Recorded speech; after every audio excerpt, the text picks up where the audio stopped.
Hello again, everybody, and welcome to the 2020 Virtual Summer School Extension Programming for Everyone through the lens of DEI. We're excited to have so many of you joining us for Day 3. I'm Diane Mashburn, an Extension instructor with the University of Arkansas System Division of Agriculture. Our virtual summer school series is co-hosted annually by the Program and Staff Development Committee of the Southern Region Program Leaders Network and the National Association of Extension Program and Staff Development Professionals. Thank you to everybody who has contributed to making this timely and important series happen. Today's session, A Proactive Approach to Inclusion of Individuals with Disabilities, is an exciting one. And our presenter today, like I said, is Jennifer Taylor-Winney from Western Oregon University. She's an associate professor in health and exercise science. We also have two co-facilitators assisting us with our Q&A today. We have Danae Wolf from the Ohio State Extension and Fran Solinsky from the University of Maine Extension. So a little bit more about Jennifer. She is a member of the Program Leaders Working Group on Access, Equity, and Belonging for All, and chairs the subcommittee for Youth with Disabilities. Jennifer is Associate Professor of Exercise Science at Western Oregon University and partners with Oregon State University to develop research on inclusion of youth with disabilities in 4-H. Jennifer has over 20 years experience in youth development and focuses her research on inclusion, health promotion, and physical activity of individuals with disabilities and community programming. She is also a 4-H volunteer with Benton County, Oregon. So with that, I'm going to go ahead and turn things over to you, Jennifer. Thank you again for coming. Thank you, Diane. I appreciate it. Let me share my screen here. Welcome, everybody. I am really excited to be here to talk to you today, and I appreciate you taking time out of your day to spend some time with me. If you've been watching Monday and Tuesday, there were two outstanding presentations. I really enjoyed them, and I'm going to be piggybacking on some of the things that were mentioned by Jennifer on Monday and Whitney on Tuesday, but really focusing in on that individuals with disabilities component to it. So I asked you, the question at the beginning was, how do you define inclusion? So Danae's going to give us a couple of, read a couple of examples of how you defined inclusion. So what do you got, Danae? Well, there were a lot of really wonderful comments that came through chat here this afternoon, and there were some themes that popped up. So what some of you offered was inclusion really means that everyone feels welcome and that everyone has accommodations if necessary. So it's not just a matter of welcoming everybody, but it's also the removal of barriers to ensure that people can be welcomed. Access for everyone, access that is free and met warmly by people. Intentionally removing barriers. So a lot of things about barrier removal, and then warm and friendly, welcoming environment, proactively making events, activities, learning, and life accessible to all people of all abilities, openness, support of all audiences. So many of you had a lot of very similar things to say. So wonderfully done. Great. And those are really great. And I think, you know, obviously I'm going to talk about the proactive piece today, but I think you hit on some really, really important pieces, that it's not just welcoming individuals into programs, but also removing barriers so that we have participation in those programs. For access, equity, and belonging, our group, the Youth with Disabilities group, we have used the National Centers on Health, Physical Activity definition of inclusion. And so this is what we're using.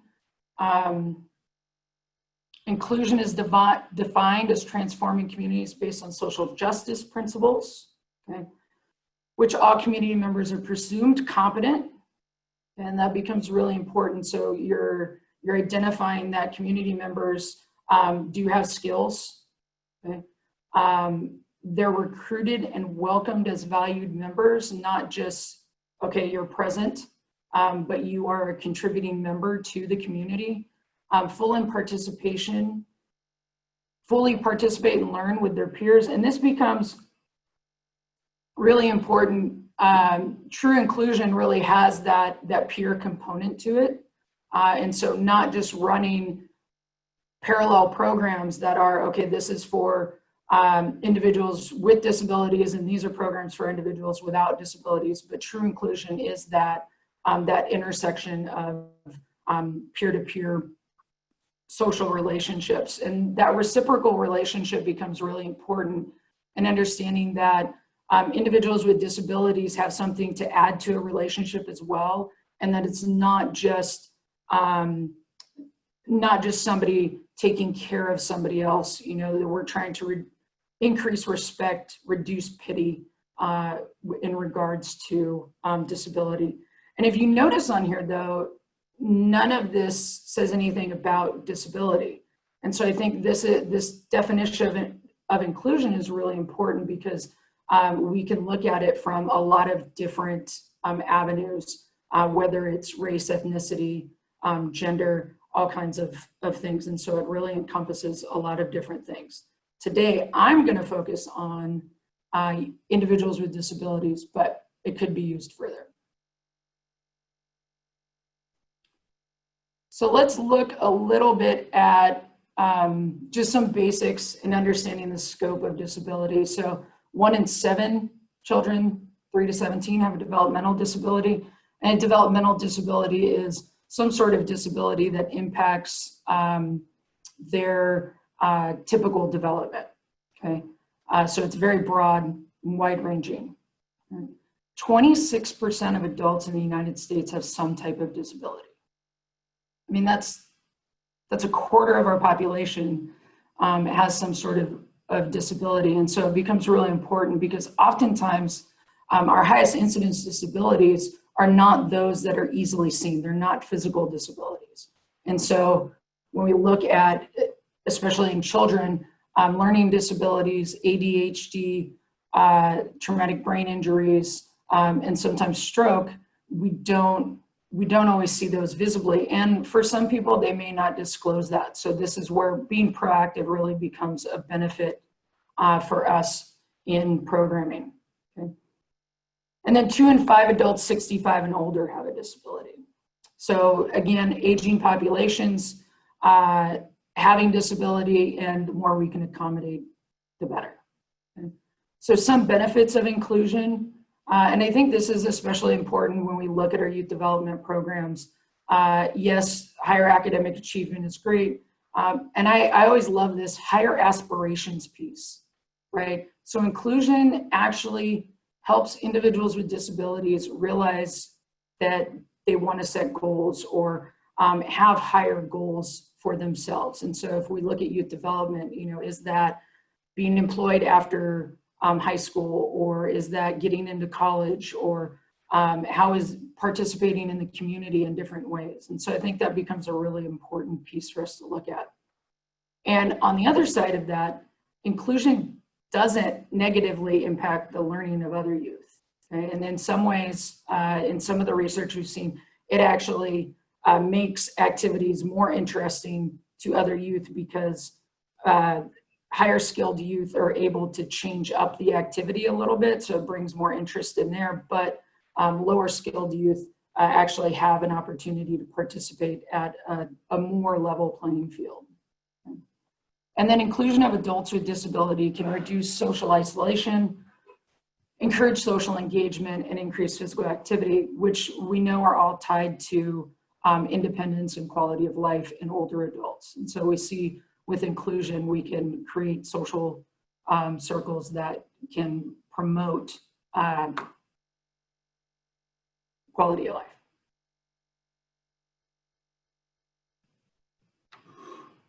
Oh, sorry. So I've got a poll for you here, okay? And it's just asking, do you feel more proactive or reactive in meeting the needs of individuals with disabilities in your program? Do you feel like, hey, we've got it all planned, when it comes up, it's easy? Or do you feel like when things come up, you're kind of putting out fires type of thing? So go ahead and answer that.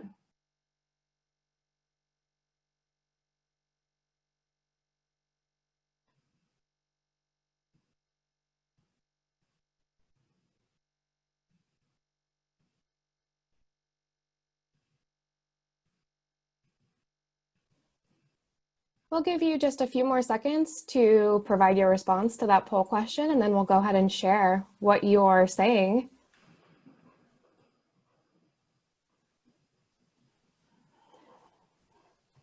So Jennifer, it looks like around 48% of folks feel proactive, and actually 49%, and 51 feel reactive. So it's almost split clean in half there. Wow.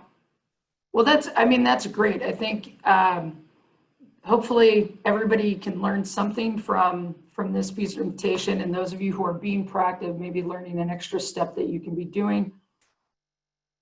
But for those of you who feel that you're more on the reactive side, maybe put some things into place that can help kind of maybe move you into more of the proactive bubble there.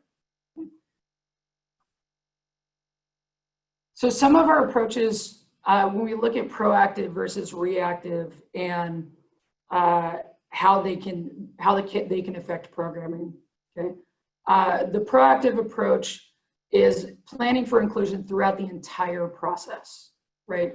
It's very intentional, okay? It's not something that happens by chance. It happens through proper planning and really having a focus and a commitment to inclusion. One of the nice things is in this proactive approach, it becomes an expected norm. So it becomes what is expected of the program, which then makes it easier as staff turnover happens, that this is how we do it, and this is what we do, right?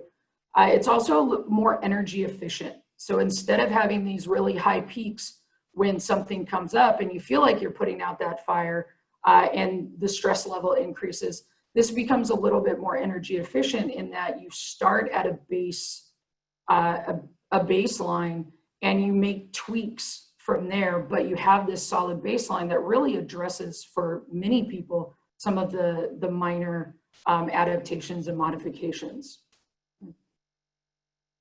One of the great benefits is it serves a wider scope of individuals. So not just individuals with disabilities, but we look at different ages, different nationalities, races, and that's where we get into kind of the promotion of diversity, equity, and inclusion, that it's not a other kind of group type thing, but that this is the norm again.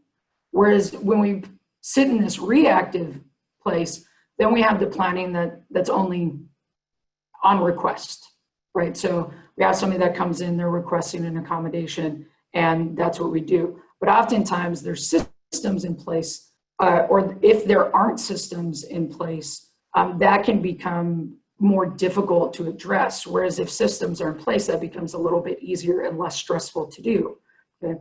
So each instance, you have to set a priority for, which depending on what season you're in, where your program is at, may take a higher or a lower priority. And then it adds stress to the stakeholders. So whether that's staff, volunteers, parents if you're working with youth, or the actual individual with a disability as well. And then it may limit accommodations. So if you're proactive and it can identify systems that are in place or partnerships that are in place to provide some accommodations, then it may be a lot easier. But if you're reactive, then you're scraping and you may not have the bandwidth to really find what might be the best accommodation. So those are just a couple of the kind of pros, cons to those approaches. So now we're going to open the chat back up. And my question for you is, what are the most common accommodations you make in your programs for individuals with disabilities? So what types of accommodations are you finding that you're doing in your different programs? So go ahead and take 15 to 30 seconds to answer that.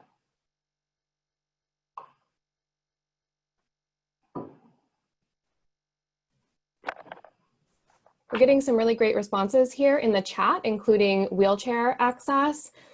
This is a great one, having a sliding scale for fees, so program fees, hearing and vision accommodations, closed captioning for video production, font size on handouts. Some more physical accommodation ideas, 4-H books in accessible formats, alt text for online images, that's a great one, headsets for hearing impaired, ramps for wheelchair access, teaching to all learning styles, sign language interpreters, seating and location, another good one, a really good mix of both face-to-face accommodations, but also digital accommodations, website access, ADA accessibility, ramps or modified exercises for physical activity, interpreters, automatic doors is another great answer. So a lot, Braille is another great one that came in, sign language, and visual aids and tools for color blindness. So lots of really good responses there for you, Jennifer. These are great. Yeah, it sounds like, as I would expect, there's kind of a broad spectrum of accommodations that are happening. And I'll be honest, the digital accommodations are where even I'm learning now, obviously, since we're in kind of the situation that we're in, and really seeing, you know, the value of having transcripts available, or larger text. I mean, even thinking about if you're doing this presentation and somebody is working off of a laptop versus a large monitor, you know, is it easier or difficult to see the text or the pictures? So great job. And then I've also got a poll for you. So thinking about those accommodations, how easy or difficult is it for you to make accommodations? Do you find that they're somewhat easy? And then also looking at, so if they're easy for you, what contributes to making that easy? Or if they're difficult, what contributes to making that difficult for you? And on the bottom one, you can select as many choices as available, or as you see fit. So go ahead and fill out that poll.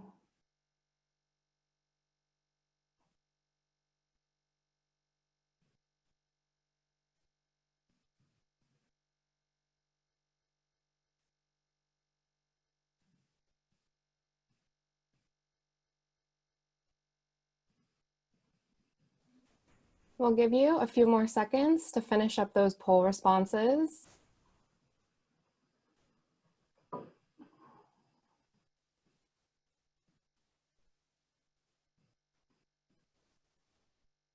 So Jennifer, it looks like 41% of people say it's somewhat easy to make accommodations. We have 28% say it's somewhat difficult, 23% are neutral, neither easy or difficult. And then for the contributing factors, lack of resources at 42% and lack of training at 38%, lack of time at 30%.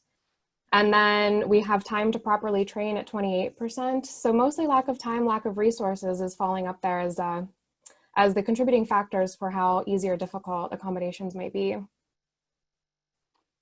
Great, well, thank you for sharing that with me. I think that these are up here because they're typically the largest barriers as far as inclusion go for programming staff, is training, time, support, resources, and experience. So it doesn't surprise me that we've got time and resources, especially those of you working within different programs, that maybe you are the only one running that program and you're running multiple of them. And so finding the time to do these things. And I think this is where that proactive piece can come in, when you're spreading out the time needed to really do inclusion well. It becomes a little bit easier rather than trying to take hours out of, you know, one week to find and accommodate for things. Okay. Great. So we're going to talk about proactive inclusion, and one of the things to really understand is policies, you know, before programming. But understanding policies and having policies that promote inclusion, that allow for there not to be discrimination against individuals with disabilities. But I think even on the other side of that, marketing, making sure that your programs looking at some of the research I've done with 4-H folks, man, 4-H is down for the mission, which, you know, is really great. And I think it goes back to really being that proactive piece of understanding how including diverse audiences and individuals with disabilities really does play to that mission of what you're working towards. Okay. So program planning. On Monday, Jennifer had this great 4-step kind of cycle, and she had this wonderful visual. So she had these 4 steps of program planning, and I wanted to kind of go back to that and look at specifically for individuals with disabilities, how this can be incorporated or focused on for that. So in that first step, exploring needs and assets, something that becomes really important is having the stakeholders' voice in it. So including individuals with disabilities in the program planning component to it, and even the program identification piece to it. You know, it's not uncommon to ask teens or kids, you know, what programs do you want? Same thing with adults, what programs are valuable to you? And then for individuals with disabilities, how can you see yourself participating in this program? Whitney kind of echoed that on Tuesday when she was talking about, you know, making sure that this is not I'm coming into your community and running a program, but I'm coming into this community and would love to help you run a program. And so having that collaboration. And I think the community collaboration piece is kind of one of those ways to somewhat address resources and understanding that there are community programs or organizations that are committed to addressing needs of individuals with disabilities. And so finding those in your community and reaching out to them to find out, well, do they offer trainings?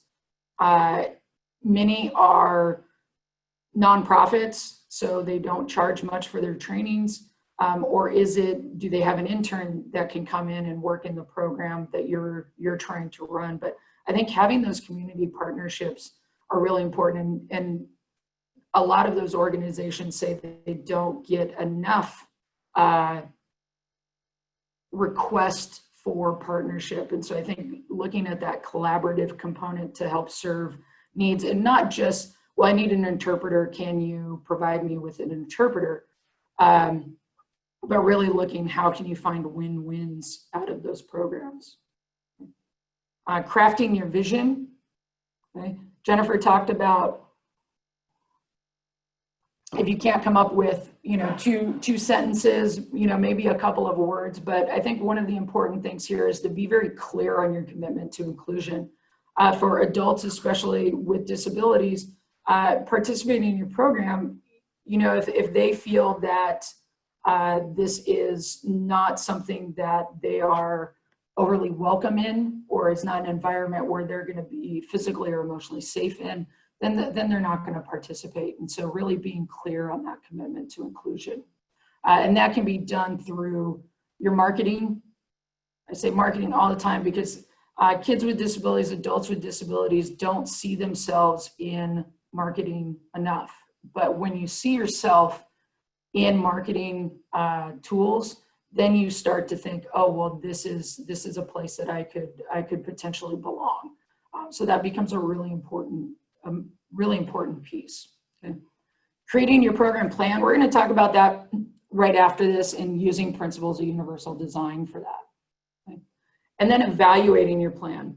Not just, as it becomes kind of different if you're using different strategies to work with individuals with disabilities. Obviously, when you're evaluating things, you want to know what worked, what didn't work, but you also want to make sure that you're identifying why. So there's a lot of reasons why something may not work. Okay?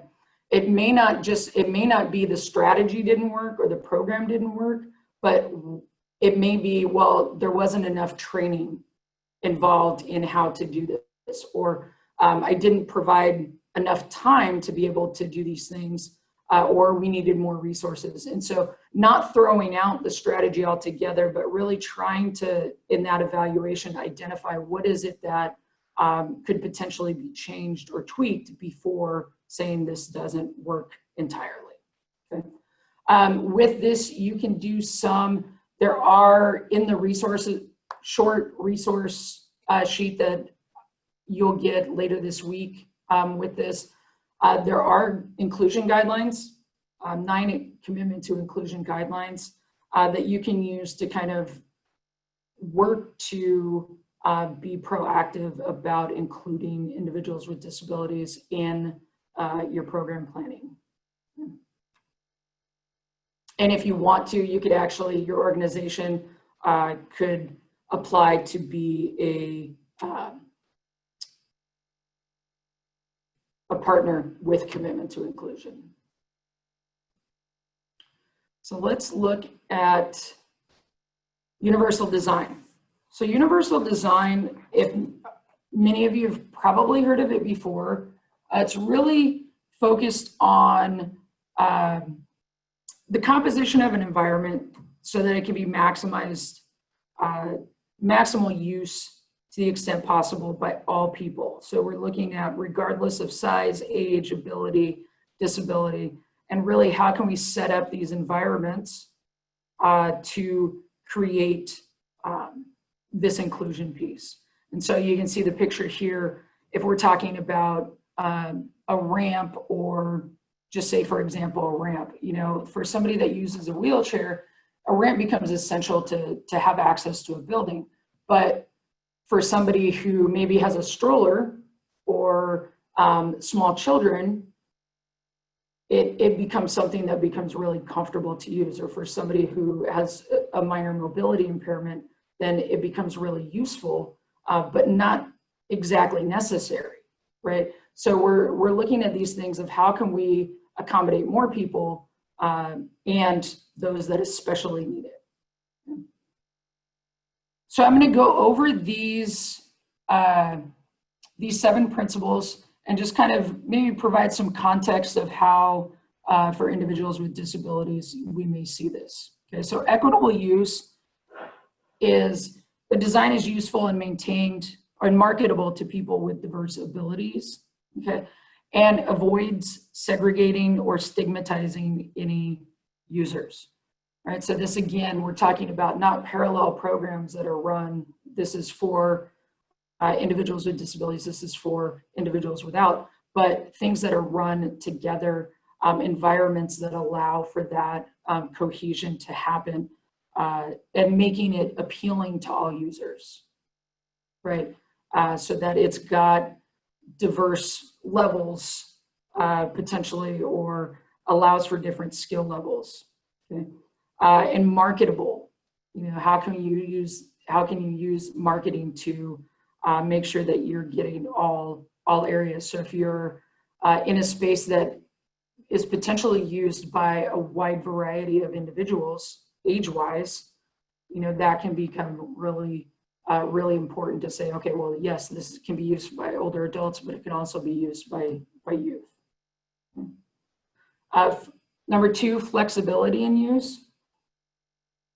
Design accommodates a wide range of preferences and abilities. Okay. So I typically look a lot at this as providing choice for how things get used. Is there really just one way to use a piece of equipment, or is there just one way to use the one way the program is run? Okay. If we look at the physical environment, accommodates right and left-handed access and use. As a lefty, lefties are oftentimes very used to adapting, but if you're somebody that has arthritis in one hand worse than the other, having that flexibility of being able to use your left hand, pair of scissors even, you know, something really small, can become really useful. Okay, and I think this is probably one of the most important, especially for individuals with learning disabilities, ADHD, or some cognitive processing challenges, is provide adaptability to the user's pace. right? So allowing for time to process information, and that can be really challenging if you're running a program and you only have 2 hours to do it in. So some of the things that you can do with that is provide the information ahead of time. So if okay, this is going to be the lesson, and you have an adult that has some challenges with processing information at a quick pace, you can provide that ahead of time so that they can read over it, process it, have a good understanding of what's going to go on, so that you can then teach the session how it needs to be taught, right? So fairly simple piece, but it takes that proactive kind of component to it. And you may find even sending that information out to everybody brings people in well prepared into your session. Okay? We do know that providing more time for individuals with learning disabilities does actually help with performance. Perceptible information. Okay? This designs communicates necessary information effectively to the users, regardless of ambient conditions or the user's sensory abilities. So if we look again at, we're looking at disabilities, autism especially can be environmentally challenging as far as ambient noise and things like that. Kids with ADHD or adults with ADHD can be distracted by ambient things in the environment. And so when we're looking at information, are we giving information in a way that allows individuals to focus on what is either being said or what is being asked of them to be read, or even in your setup of a classroom, if that's kind of what you're in, is there information available in a space that is different, contrasting from the background that allows that to be a focus. Yeah.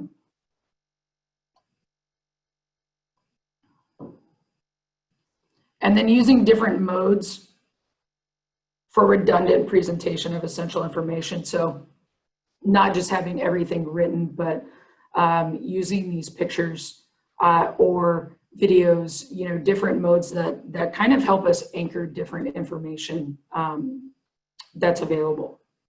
And I know by right now, some of you are probably thinking, wow, these really aren't huge, enormous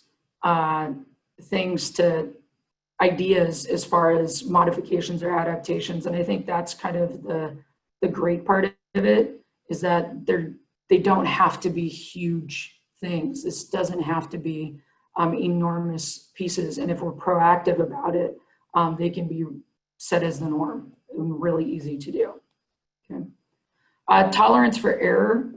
So looking at designs that minimize hazards and adverse consequences of accidental or unintended actions. So tolerance for error, thinking about in your programs, where are you at in the environment?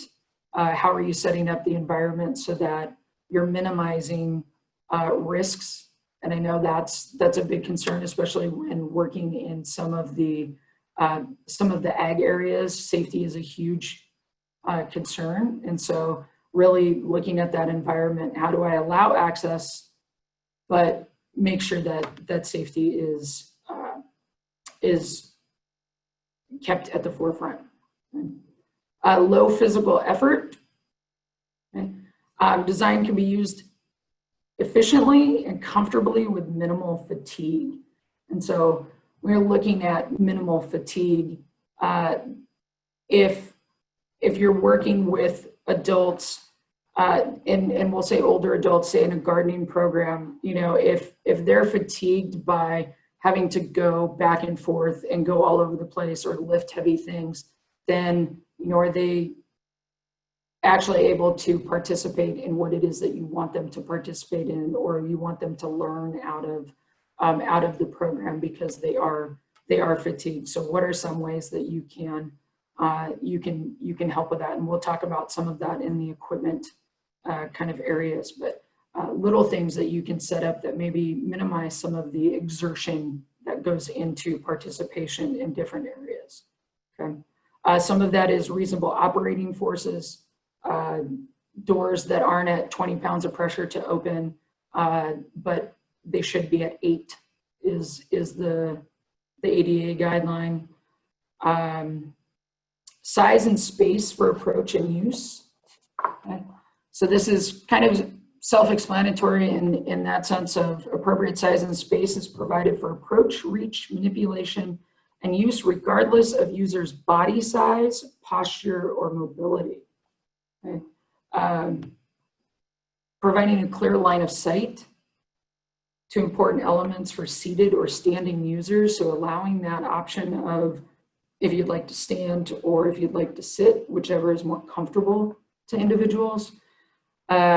Providing adequate space for the use of assistive devices and personal assistance. So I think, making sure that you're setting up a room that somebody can sit where they'd like to, but if they use a walker, that they don't have to ask 6 other people to move if they want to leave, or they don't have to ask for assistance to move if they want to go to the bathroom or something like that, allowing for that independence piece in how we're setting up our environments.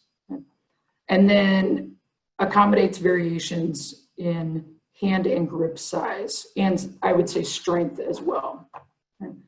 So making sure that that's equipment that's being used is appropriate for individuals' needs.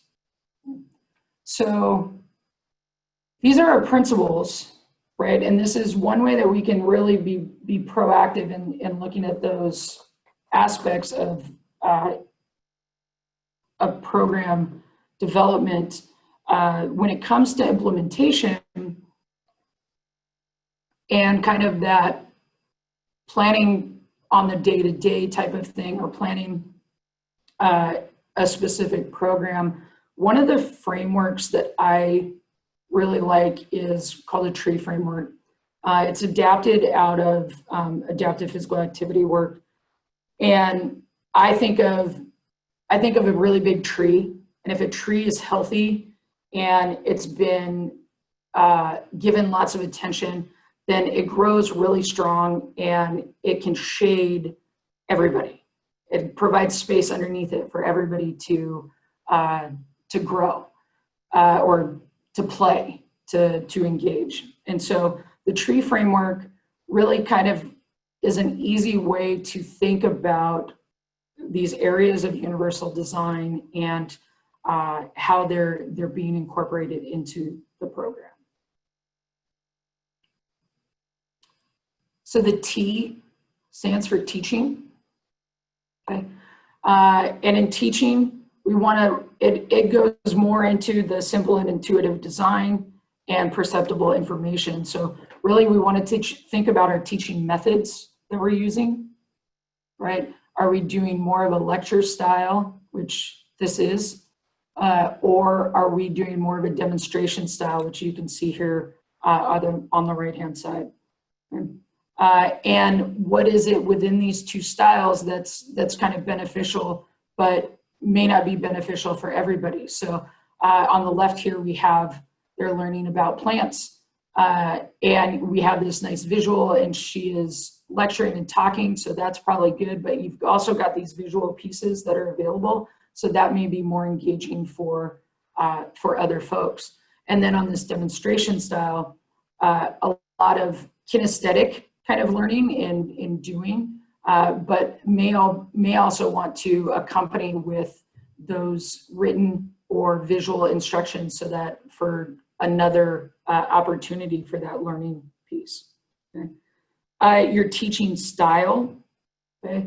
One of the things that we have to understand is that for youth and adults with learning disabilities and oftentimes intellectual disabilities, is they don't do as well in constructivist learning. So in constructivist learning theory, we build our learning based on our experiences and based on looking at others and seeing other people do things and examples. Well, many times that doesn't always make a connection. And so it becomes more of an instructivist style that youth with learning disabilities or intellectual disabilities really benefit from, and that becomes that breaking down a task into steps, breaking things down a little bit more into how to solve the problem, so that that can then be developed as they age. And even for some adults with traumatic brain injuries, it can be important to have a breakdown of steps. Okay. The other thing to think about within teaching is the instructions. Okay. A couple of them got mentioned in the accommodations, right? The font itself, is it legible? Does it allow for differentiation of spacing of letters, the size of it, how pictures are used, and even checklists. And checklists are great, especially if you're going to do something over again. Laminate them and use a dry erase marker. But checklists are really good, especially for youth, being able to say, okay, I've done this, and be able to go through. So the next one is rules. Okay. With rules, we look at the equitable use piece and trying to avoid segregating. Well, you're going to do this task over here while the rest of the group does this task over here. A couple of the things that you can do is change the rules of an activity or the rules of what it is that you're doing for everybody. Again, we don't want to say, okay, well, we're doing this rule for this person, and kind of providing that segregation component to it, especially in a social situation. And then allowing options, really looking at, are there options that we could do? Well, you could do these 5 ways of doing this exact same thing. And so offering that option to others. And maybe that's something that if you have somebody that's done the activity before, well, now they can choose a different option of the route they go about doing it to try and get at the same thing. Okay. So I'm trying to look at time here and see what we got. So equipment, okay. We look at equipment becomes a really diverse kind of thing that is a great tool to use, especially for individuals that have mobility impairments. We can see here on the upper row, there's a large font keyboard, and notice that it's in yellow with black letters, so that high contrast piece for individuals with visual impairments can be really useful. Next to it on the left is hand cycles. So if you have youth that have mobility impairments, hand cycles can be really useful. So if you're doing some sort of community bike ride, things like that. Oftentimes programs, disability sport programs, if you have them in your community, they have equipment share programs. So it may be available for a kid to get a hand cycle for a short period of time, and they can help fit the individual. Okay. And then here, I love this archery adaptation. So if somebody has less range of motion, archery is incredibly adaptable with their stands, their sights, there's all kinds of different trigger pulls type of things that can be accommodating to individuals based on grip strength, range of motion, all kinds of things. So this is just one example. And then next to it, you see the extended gardening tools. So these are tools that individuals could use standing up. You can see very typical gardening tools, but not having to bend down to actually use them. So that can help with older adults or individuals that have a hard time kind of stooping and bending. Large print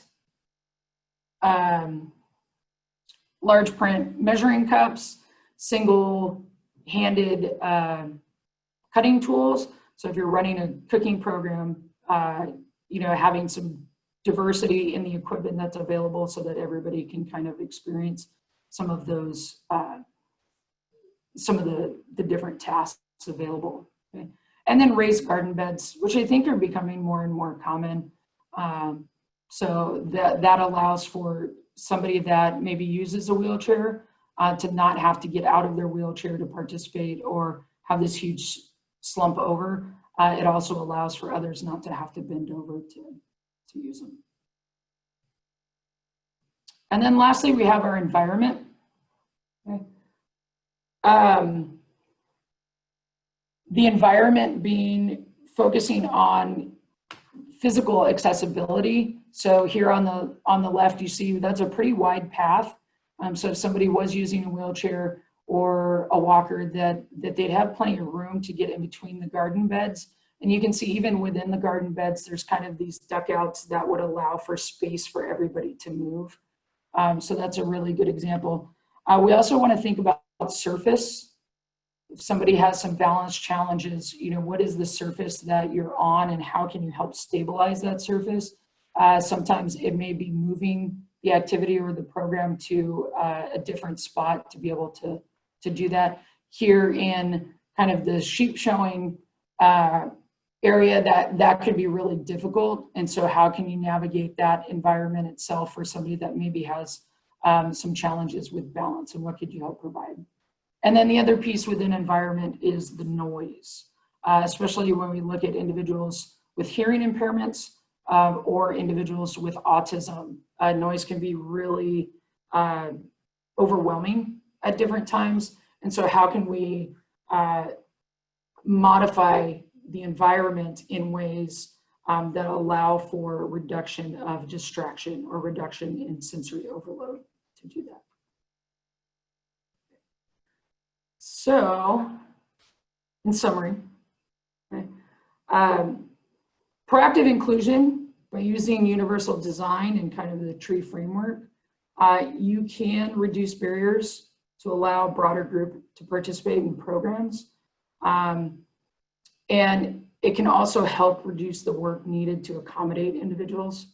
And so making sure that by being proactive, you're also sending a clear message that you're committed to DEI. And I think that's one of those things of being able to also recruit more individuals into the programs, knowing that I'm welcome, knowing that I have this sense of belonging in there because I can access things. I don't have to ask for everything because some of those things are already embedded in the program.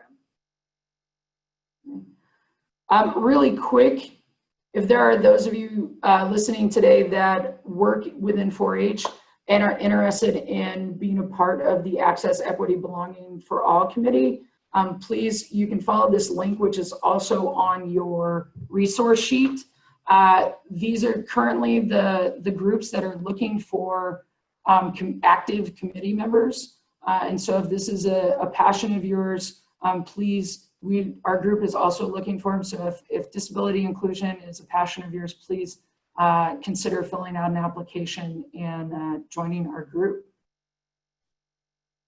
And then lastly, here's my contact information. So if you have questions or anything, please, you're welcome to contact me. And also for those of you throughout Extension, if you currently have inclusion policies, guidelines, practices, if you've modified curriculums, or even if you just have success stories, please share them. We're really trying to find examples of inclusion being done well in communities. And so we'd really love it if you would be willing to share those with us so that we can kind of collect these and really see the inclusion that's happening within communities. So I think we have just a couple of minutes for questions. Danae, if you want to start. Yep, we do have a few minutes for some of the questions that have been sent in. The first is, as many disabilities aren't visible, what strategies in marketing and visuals can be utilized to communicate inclusion of community members of differing abilities? That's a really good question. Because it is hard, if you have a whole bunch of adults and none of them visibly seem to have a disability, that can that can not convey the message of inclusion. So a couple of ways that you can help with that is having something a little bit beyond the standard, we are inclusive of all people in your marketing materials. But, you know, doing something a little bit more of we're committed to the inclusion of individuals with disabilities. You know, it's okay to be explicit and say, you know, we want to get away from disability as a bad word. It's really not. And so I think being explicit or looking at disability in different ways of, you know, is there amputation, if you have individuals that have amputations in your programs, or maybe that just use different types of devices that you can kind of see in your marketing without being fake, but also trying to really say, you know, here we are welcoming. Great, thank you. Another question is, where can I learn more about how to self-analyze my programs for their DEI score? Ooh, that I am not sure on. I know there is one of the resources I provide is the Community Health Inclusion Index. And so that's one way you can assess kind of your community as a whole for health inclusion. But the DEI, that might be a really good Diane question maybe on that score. I am not sure, but I can try and look at that and get back to you. That might be a good one for some of the follow-ups. So for some of the questions we don't get to, we are going to try to provide a question and answer document that will be posted along with this recording. So keep an eye out for that. So next question, you mentioned providing more time for people with learning disabilities. Does this look like allowing them to come early or stay late, or what else might this look like in a program? Oh, that's a really good question. I think sometimes it really just looks like if you're in stations and rotations, allowing somebody to stay at that station one rotation longer, right? And so they get that double, and maybe, you know, allowing for some take home time, or if there's free time, allowing for those options. Again, you don't want to make somebody use extra time, and with kids it becomes really difficult, but allowing for those options that you might be able to do. And I think the station rotation piece is a really easy one to do, and then maybe the stations that they missed, allowing them to do that at home, or you know, depending on how critical those stations are to the program. Wonderful. And we have time for one or two more. The next question is, there is some controversy these days about person-first language, with some communities preferring identity-first language. Some disability activists insist on being called disabled rather than a person with a disability. So how do you navigate this controversy in your spoken and printed language? This is a really, really tough one. And because you're absolutely right, and terminology changes all the time. I would say this is where talking to stakeholders before your program can become really important, because there are some communities that do not use person-first language and prefer to use kind of a social model of disability where they say they are a disabled person. My rule of thumb is I kind of go person first to start, and then kind of gauge from there. If somebody starts to identify themselves as a disabled person, then I kind of take that cue. But in marketing, that can be a challenge. I think the person first language, at least to start with, allows for people to understand that you have some understanding of the disability communities, and that it provides a good starting point. But it is continually changing as individuals become independent in how they view their disabilities. And that's really great advice. So just keeping up to date with current communication standards. And with that, I'm going to hand it back over to Diane. Okay, great. Thank you again to Jennifer, and those of you that have pending questions, yes, we're absolutely going to provide all these to Jennifer so she can answer them. And as we've done before, we will create a Q&A document to answer those questions. And then I saw some other questions related to the presentation and links and everything. So we're hoping within the next couple of days to have all of those resources posted up on the NAE PSDP archive page. And so keep an eye out there. I think by the end of today, we should have Monday's presentation and resources available if it's not already there. So just keep an eye out. So again, thank you to Jennifer. Lots of great key takeaways, lots of things that you can take and run with from here. And thank you to everybody who attended today's session of the 2020 Virtual Summer School. And we want to get some of your feedback about today's session. And to be able to do that, we have a survey. And let me make sure I'm sharing out to all panelists and attendees. I'm going to share with you guys a couple of links. So the first one is the link to our survey, or whenever we have the closing slides, you'll see a QR code you can snap with your phone and take our survey. Let us know what you thought about today, what key takeaways you had.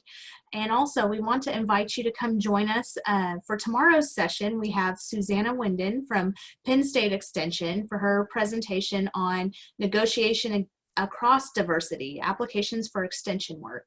You can visit the NAE PSDP website to register for her session, to read the description, and also to register for Friday's session as well.